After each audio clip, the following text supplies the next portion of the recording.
Cricket team کے کپتان بابر اعظم نے کہا ہے کہ شاہین شاہ آفریدی کی انجری کی وجہ سے ٹی20 ورلڈ کپ 2022 کے فائنل میں پاکستان کو مختلف نتیجہ دیکھنا پڑا۔ شاہین شاہ آفریدی ہیری بروک کا کیچ لیتے ہوئے انجری کا شکار ہو گئے تھے۔ وہ 16ویں اوور میں بالنگ کرنے آئے جب انگلینڈ کو آخری 23 گیندوں پر ابھی 41 رنز درکار تھے۔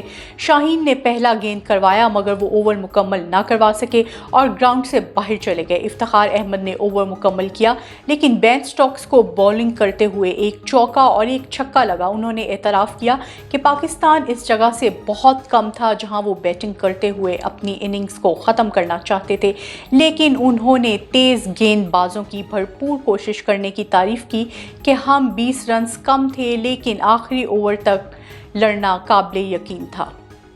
آسٹریلیا کے آل راؤنڈر گلین میکسویل دوست کی سالگرہ پر پھسلنے سے زخمی ہو گئے، جس کے بعد انہیں 3 ماہ کے آرام کا مشورہ دیا گیا ہے۔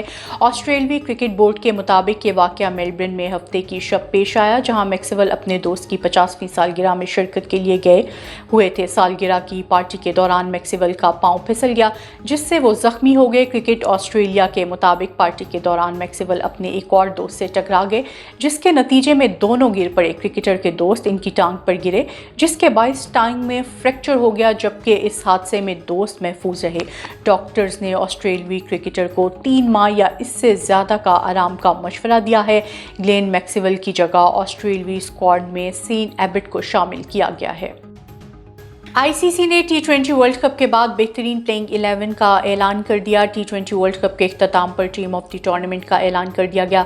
پاکستانی آل راؤنڈر شاداب خان اور فاسٹ بالر شاہین آفریدی ٹیم میں شامل ہو گئے۔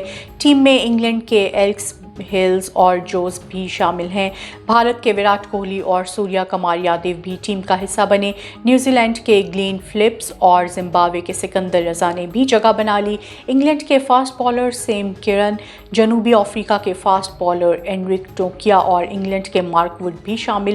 بھارت کے بارک پانڈیا کو 12ویں کھلاڑی کے طور پر شامل کیا گیا۔